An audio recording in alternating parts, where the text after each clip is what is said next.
Hola, hola chicos, buenas. Bienvenidos a esta primera aula invertida del curso de estudios sociales para bachillerato por madurez.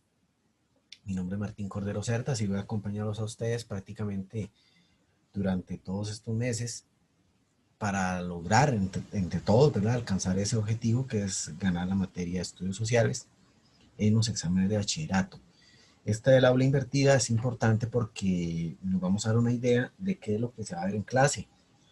Acá voy a ser muy puntual, voy a explicar, a hacerlo muy rápido, la explicación, porque la idea es de que ustedes por lo menos empapen y tengan en cuenta de qué es lo que vamos a hablar en la clase. Entonces es importante que entiendan también la dinámica del aula invertida, que también va a tener su tarea, una tarea muy corta, pero que hay que realizar. ¿Okay? Entonces vamos a iniciar. Y en esta primera aula invertida vamos a hablar del imperialismo primeramente y luego de la Primera Guerra Mundial. Esos van a ser los dos primeros temas que vamos a ver en esta semana, primero en el aula invertida y posteriormente en clase. Si ustedes ven esa línea del tiempo, también tienen lo del periodo entre guerras y la Segunda Guerra Mundial. Esos temas los vamos a ir desarrollando a lo largo de las distintas lecciones y distintas semanas, pero hoy nos vamos a enfocar en el imperialismo de 1870 a 1914 y en la Primera Guerra Mundial de 1914 a 1918. Es importante que ustedes tengan en cuenta también esos esquemas o esa línea del tiempo que tienen ahí como esquema en la presentación. El imperialismo se suscita de 1870 a 1914. Este es un proceso fuerte, este, y para que implementen elementos importantes dentro del imperialismo, y las potencias expanden su territorio en Europa hacia el continente africano. Si ustedes ven la primera imagen, ¿verdad? Ustedes pueden observar cómo se están dividiendo, parece una especie de queque o pastel, ¿verdad? O torta. Y eso fue lo que sucedió con los países africanos con el proceso imperialista. Cuando yo hablo de potencias imperialistas, estoy hablando de países europeos. Participaron fuertemente Inglaterra, Italia, Francia, Alemania, y expandieron sus dominios, su poderío económico, político, social y otros elementos hacia el continente africano principalmente, aunque también se incorporan al continente asiático y Oceanía. Pero el fuerte sometimiento y saqueo, por decirlo de alguna forma, de recursos y materia prima y mano de obra barata fue en el continente africano. Ustedes pueden ver las otras imágenes donde se ve prácticamente esclavos africanos extrayendo sus recursos, ¿verdad? Para darlo prácticamente a las potencias europeas, que eran las que se adueñaban de esos recursos en el continente africano. Cuando yo hablo y explico el imperialismo, también hay que tomar en cuenta que eso es un proceso de sometimiento. Aquí no es que los europeos llegan de buena gente, con palmaditas en el hombro, como dicen, ¿verdad? A ayudar a los africanos o a las colonias. No, no.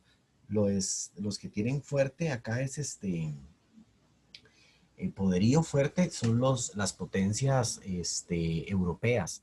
Básicamente las colonias africanas están a disposición o a merced o en plenitud para que los europeos saquen el recurso y la mano de obra barata de ese continente. Entonces es fuerte ese proceso, se puede ver hasta muy violento también. La definición de expansionismo: los países industrializados de Europa buscan en todo el mundo mercados privilegiados y zonas que abastezcan de materias primas a precios baratos. Importante, abastecer eso de materias primas y mano de obra barata. Uno de los recursos para la uno de los recursos para la superpoblación y el paro será la emigración de las colonias a las colonias. Sí, las potencias europeas lo que hacen es que emigran, salen de su territorio en Europa hacia el continente africano principalmente y poblan África de gran cantidad de europeos. Obviamente ellos llegan a África y son prácticamente dueños de los recursos minerales y materia prima que se encuentran por ahí. Se crea la tensión entre el liberalismo, que pugna la libertad de comercio, y nacionalismo, que pretende proteger los mercados, y se caracteriza por ser el inicio de la transición demográfica o fase de mayor crecimiento de la población.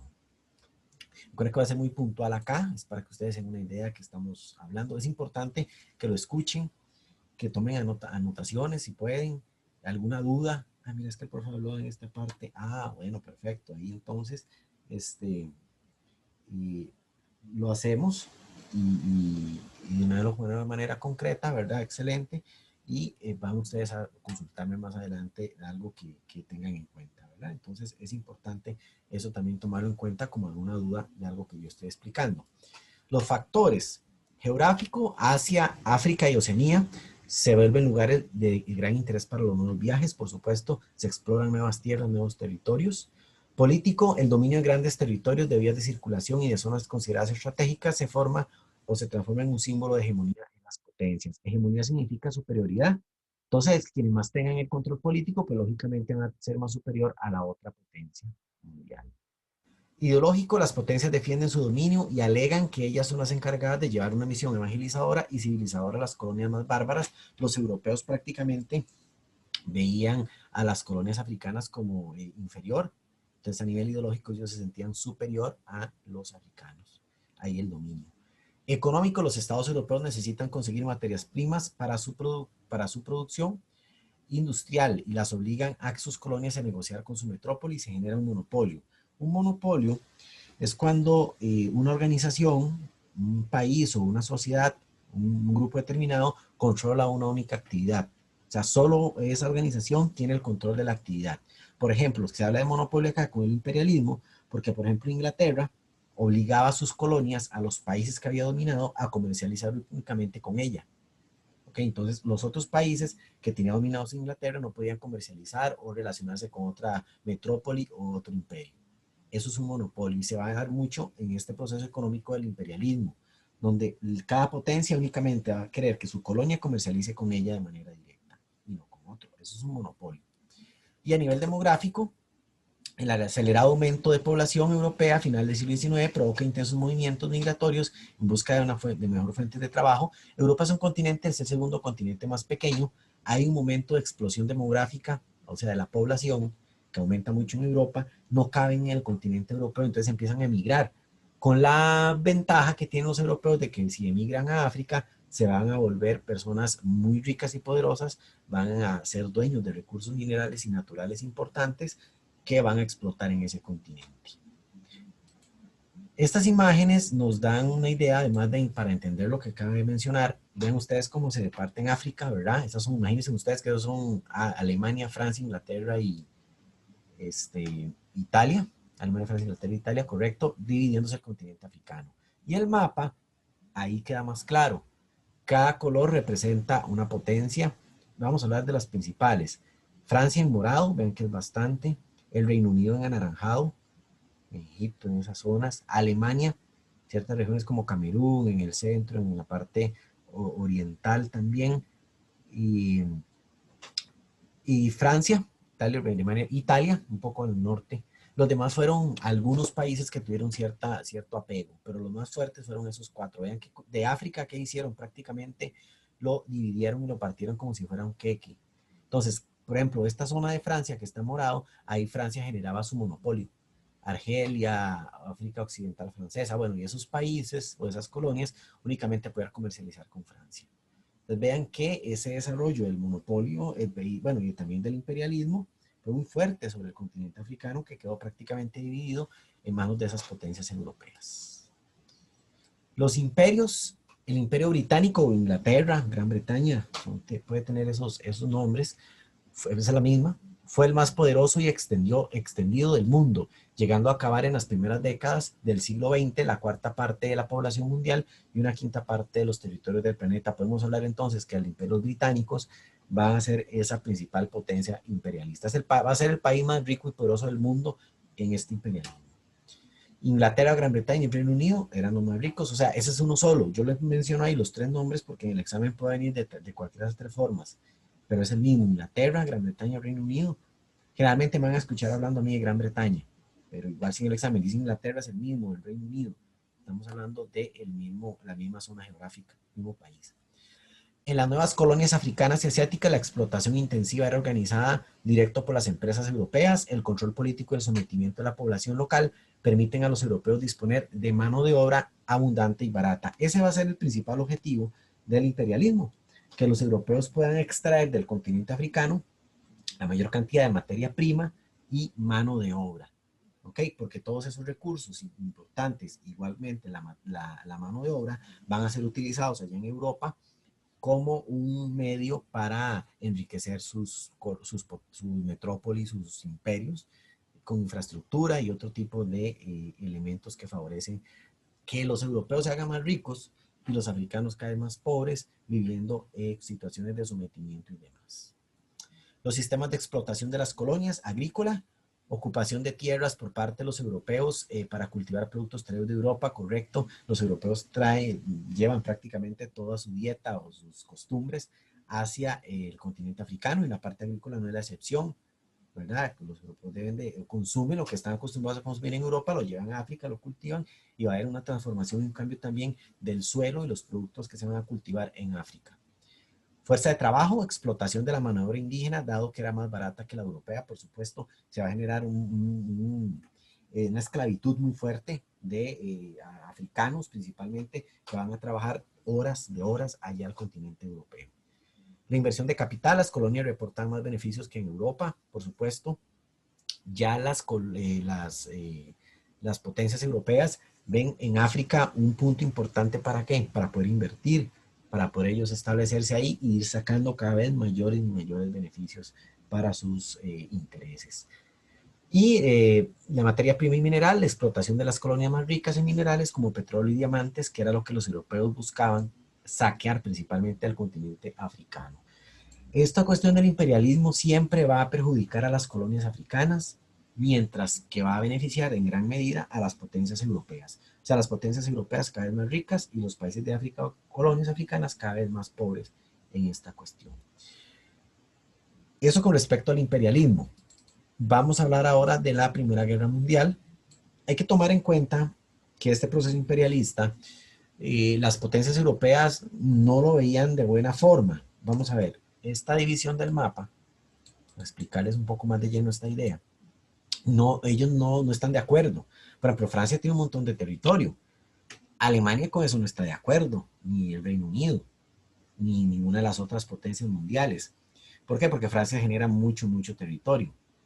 Y tampoco que Inglaterra tenga Egipto y el parte importante del norte de África. Entonces van a existir esas rencillas, como dicen, esas disputas, esos enfrentamientos, ¿verdad? Sin estar armados, pero que en algún momento lo van a desatar en la Primera Guerra Mundial.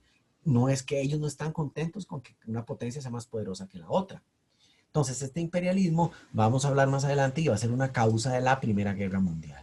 ¿Ok? Va muy ligado con el desarrollo de la Primera Guerra Mundial. No va a ser la causa inmediata, porque no, la causa inmediata es otra, pero sí va a ser un causante. O sea, los europeos no están contentos de que los demás imperios, o sea, los demás países sean ricos. Ellos querían, ojalá, ser cada uno, ¿verdad?, el mejor de todos, ¿sí? Pues si cada quien tenía mayor cantidad de posesiones en África o en otros continentes, pues imagínense ustedes cómo se van a sentir las demás potencias con esas cuestiones, sabiendo que Francia tiene tanto territorio y que Inglaterra tiene puntos estratégicos. Eso va a desencadenar la Primera Guerra Mundial, que ya la vamos a empezar a explicar un poco. La Primera Guerra Mundial inicia en 1914 y finaliza en 1918. La Primera Guerra Mundial se le conoce también como la Gran Guerra o Guerra de Trincheras. Las trincheras son estas imágenes que ven ustedes acá, son como zanjas, ¿verdad?, que abren para que los ejércitos vayan en fila. Y esta imagen que presentamos acá de el carruaje, ¿verdad?, y demás, es la causa inmediata, que va a ser el asesinato del archiduque Francisco Fernando, heredero al trono de Austria-Hungría, una de las potencias que va imperio que va a participar en la Primera Guerra Mundial. Asesina a este señor, lo asesinan en Serbia, y esa va a ser la causa inmediata de la Primera Guerra Mundial, que posteriormente ya vamos a ir tocando con eso de causa inmediata y demás, ¿ok? Primera Guerra Mundial, Gran Guerra o Guerra de Trincheras, inicia en 1914 y finaliza en 1918. Vamos a tener dos bloques importantes. Por un lado, la triple alianza entre Alemania, el Imperio Austrohúngaro e Italia. Italia se va a declarar neutral. Este Imperio Austrohúngaro o Austria-Hungría es como el hijo menor de Alemania. Es importante tomar eso en cuenta porque va a tener siempre la protección de los alemanes. Y no es un imperio tan fuerte porque no llegó a África. ¿Okay? Es pequeño y no tiene ese poderío, pero sí tiene mucha importancia a nivel político. Y por otro lado, las potencias van a crear otro grupo llamado la Triple Entente, con Francia, el Imperio Ruso o Rusia y Gran Bretaña. Muy importante. ¿Ok? Eso es importante que lo tengan en claro, esas alianzas. ¿Ok? Vamos a ver, la triple alianza, Alemania, Austria-Hungría e Italia. Y la triple entente con Francia, Rusia y Gran Bretaña. Italia se va a declarar neutral antes de que inicie el conflicto y no va a participar. La causa inmediata, vuelvo a repetir, el asesinato del archiduque Francisco Fernando de Augsburgo, heredero al trono de Austria-Hungría, a manos de Gavrilo Princip, cometido en Sarajevo, Serbia, 28 de junio de 1914. Me interesa que se aprendan el año, no tanto la fecha. Ok, vamos a ver, explicarles un poco. Austria-Hungría, recuerden que yo les mencioné que es como decir el hijo menor de Alemania, ¿verdad? Y Austria-Hungría le dice a Alemania que si puede ir a Serbia, ¿verdad? A conquistar territorios ahí en Europa, en esa zona de Serbia. Y le dice a Alemania que sí, que no hay ningún problema, pues cualquier cosa que pase, que le avise para defenderlo, ¿ok? Sucede y acontece que este señor, Francisco Fernando, que era el que le pidió permiso a Alemania, va y empezar a instalarse como dueño de Serbia. Y este muchacho, Gavrilo Princip, un estudiante, asesina al archiduque, ¿ok? Ahí es donde va a estallar la Primera Guerra Mundial. ¿Por qué razón? Porque inmediatamente Alemania va a decir, y algo le pasó a mi hijo menor Austria-Hungría. Y Serbia es un territorio muy cercano a Rusia. Entonces ahí vamos a tener a dos potencias, ¿cierto? Alemania porque va a defender a Austria-Hungría y Rusia porque se va a sentir amenazado ante la llegada del Imperio Austrohúngaro de Alemania. Entonces inmediatamente Rusia le declara la guerra al Imperio Austrohúngaro y Alemania se mete a defender a Austria-Hungría y por esa razón va a desarrollarse la Primera Guerra Mundial. ¿Ok? Va a ser prácticamente declaraciones de guerra. Italia no va a participar y en la triple entente vamos a tener a Francia y a Gran Bretaña que van a pelear con Alemania. A fin de cuentas, Alemania se termina peleando con las demás potencias durante todo el desarrollo de la Primera Guerra Mundial. Entonces, ese hecho hace que las demás potencias activen sus sistemas de alianza y empiecen a enfrentarse en el conflicto de la Primera Guerra Mundial. Esa es la causa inmediata, o sea, lo que hace que estalle la guerra. Pero vamos a tener causas o antecedentes, que es lo que sucedió antes, y ya vimos una que es el imperialismo. ¿Ok? Son 4 causas, son muy sencillas, y vamos a ver. Nacionalismo, la Revolución Francesa y guerras napoleónicas habían difundido el ideal de que aquellas de las poblaciones que compartían ideales políticos, lengua y origen étnico tenían el derecho a formar estados independientes. ¿Qué va a generar el nacionalismo? Que cada país va a incorporar en la sociedad defender ese poderío de nación frente a cualquier otra. Entonces, el nacionalismo es cuando la persona defiende a su país por encima de todo. Y eso va a suceder, se va a exaltar mucho el nacionalismo. La expansión militar, las naciones europeas adoptan medidas tanto en política interna como externa entre 1871 y 1914. Esto aumenta el peligro de una guerra, ya que las naciones siguen reclutando personal para el ejército y construyendo navíos de mayor y gran tamaño. Esa expansión militar es porque las sociedades en Europa, principalmente dentro de estas potencias que mencioné, de las alianzas, generan una sociedad muy militar. Escuelas militares, armamento, entonces expanden en la sociedad la cuestión del aparato militar, muy importante. Ven que esas potencias prácticamente, si analizamos estas causas, se están preparando para una posible guerra, ¿okay? Tanto con el nacionalismo y la expansión militar. Y la paz armada, una de las causas más notorias, las continuas luchas entre estados a causa de conflictos tanto nacionalistas como imperialistas dieron lugar a que cada estado destinara gran parte del capital o dinero a las Fuerzas Armadas. Esto dio paso a un complejo sistema de alianzas eh, donde las naciones se hallaban en conflicto sin estar en guerra. Eso es la paz armada. La paz armada es ese momento donde no hay guerra, pero las potencias mundiales están atentas a que pase cualquier cosa. Entonces se están preparando. La paz armada es prepararse para la guerra. ¿Por qué paz? Porque se da en un proceso donde no hay guerra, entonces hay paz. Y armada porque es lo que ellos hacen. Se arman para enfrentarse en el conflicto. Y la última, el imperialismo, que ya lo acabamos de ver. El área principal de desarrollo de la política expansionista fue África. Los intereses económicos de Francia, Alemania y Gran Bretaña estuvo a punto desde 1898, en 1898 hasta 1914 en iniciar un conflicto. Entonces es importante tomar en cuenta ese imperialismo como una causa de la Primera Guerra Mundial. ¿Ok? Entonces vamos a hablar un poco de este desarrollo de la guerra. Los ejércitos en ambos lados lucharían en trincheras con pésimas condiciones de inundaciones, hasta ratas y muchos problemas. Estas trincheras van a generar eso, mucha problemática en Europa, principalmente a nivel de salubridad. ahí moría la gente, ahí quedaban, entonces que generó aspectos muy negativos en Europa. A partir del asesinato del archiduque se produce una reacción en cadena y Rusia quería acabar con Austria-Hungría y apoyó a Serbia y declaró la guerra al imperio. Se la declara el imperio austrohúngaro y luego Alemania se la declara a Rusia y ahí empiezan las otras dos potencias a entrar en el conflicto. ¿Ok? Estados Unidos, no hemos hablado de los Estados Unidos, es importante esto que voy a mencionar porque la forma en que Estados Unidos ingresan a la guerra. En 1917 Alemania hunde varios navíos mercantes, entre estos el barco Lusitania, con el cual Estados Unidos se une al conflicto. Estados Unidos es una potencia muy importante a nivel mundial, pero se ubica en América y la Primera Guerra Mundial se desarrolló toda en Europa. Lo que pasa es que dice Estados Unidos, a mí nadie me conoce, yo quiero que el mundo me conozca, pero si participo en la guerra, pues sería algo muy negativo, ¿verdad? Como elementos importantes dentro de lo que fue Estados Unidos al ingresar a la Primera Guerra Mundial. Y ingresa, pues está estratégicamente en el barco Lusitania y es bombardeado por los alemanes y ahí ellos propiamente se acuerpan de la Primera Guerra Mundial. Hay que tomar algo en cuenta importante, es que Estados Unidos va a asumir el rol protagónico o de primera potencia mundial después de la Primera Guerra Mundial. Va a implementar 4 doctrinas: la doctrina Monroe, el destino manifiesto, la diplomacia del dólar y el gran garrote, para generar ese aspecto importante como primer potencia mundial. ¿Por qué razón? Porque el continente europeo está destruido. Habíamos hablado de los británicos como la principal potencia mundial, pero ya acá no, ya acá Gran Bretaña pierde ese poder y Estados Unidos es el que lo asume. Hay que tomar eso como un aspecto importante. El papel de las mujeres en la guerra: manejaban camiones, ensamblaban armas y empacaban municiones peligrosas como balas, bombas y proyectiles. Viajaron a Francia a Bélgica y Francia para servir en los hospitales militares. Hay que tomar en cuenta eso también, lo estoy mencionando, que el papel del rol de la mujer después de la Primera Guerra Mundial es muy importante. Va a ser muy importante porque ellas son las que van a tener que levantar el continente europeo. Porque la mayoría de los hombres están en la guerra, algunos, la gran parte han fallecido.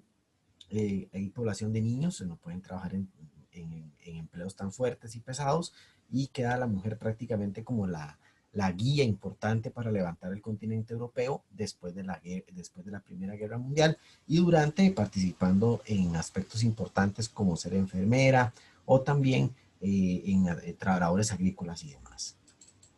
Este es el barco Lusitania, es el barco que bombardean los alemanes y que hace que Estados Unidos ingrese a la Primera Guerra Mundial.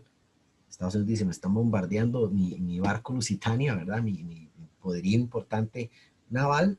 Y ellos dicen, aquí vamos a ser parte jueces de la Primera Guerra Mundial, declarando más adelante en el Tratado de Versalles a Alemania como la perdedora, la culpable de la guerra y demás.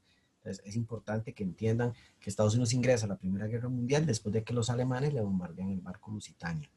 Y estas dos imágenes representan a la mujer durante y después de la Primera Guerra Mundial en labores muy importantes para el desarrollo económico de Europa. Esto lo vamos a nosotros a hablar más detallado en clases, ¿verdad? El fin de la Primera Guerra Mundial. De las muchas disposiciones del Tratado de Versalles, que ya lo vamos a ver, la más relevante es que Alemania debe de poner las armas junto a sus aliados, aceptar toda la responsabilidad moral y material, realizar importantes concesiones a los países victoriosos e indemnizar a los mismos. Prácticamente la perdedora y culpable de la Primera Guerra Mundial fue Alemania, según lo que dice el Tratado de Versalles. Con el fin de lograr la paz, los países vencedores integran un consejo entre Estados Unidos, Gran Bretaña, Francia e Italia, donde firman el Tratado de Versalles en 1919 en el Salón de los Espejos, en el Palacio de los Versalles, allá en Francia, en París. En ese Tratado de Versalles, Estados Unidos es el líder y va a escribir o va a anotar qué es lo que le corresponde pagar a Alemania, quiénes son los ganadores de la guerra, quiénes son los vencedores, qué disposiciones debe de cumplir Alemania para después de la Primera Guerra Mundial. Entonces, ese Tratado de Versalles va a atacar directamente a Alemania. Estados Unidos no va a declarar a otra potencia como perdedora o culpable de la guerra, sino a Alemania. Entonces, básicamente eso es lo que dice el Tratado de Versalles: culpa a Alemania de todos los los conflictos, de la infraestructura dañada. O sea, Alemania tiene que hacerse cargo de reconstruir Europa, o sea, cuestiones muy sacadas de contexto, ¿verdad? Porque no solo Alemania participó en la guerra, pero bueno, eso es lo que dice el Tratado de Versalles. Y Estados Unidos fue el que lo impuso, fue el que lo impuso. Vamos ahora con las consecuencias. ¿Qué es lo que pasa después? Hundimiento económico del continente europeo, enorme cantidad de vidas perdidas, estragos en infraestructura general del país y de la agricultura. Las mujeres reclaman sus derechos para ir a la universidad, el salario justo y obtienen el derecho al voto. Recuerden que las mujeres tienen un papel muy importante. La única solución para Europa era repartir los capitales en el exterior y recurrir al apoyo financiero de Estados Unidos, lo que catapulta a Estados Unidos como principal potencia mundial. Se hace prácticamente la prestamista para reconstruir Europa.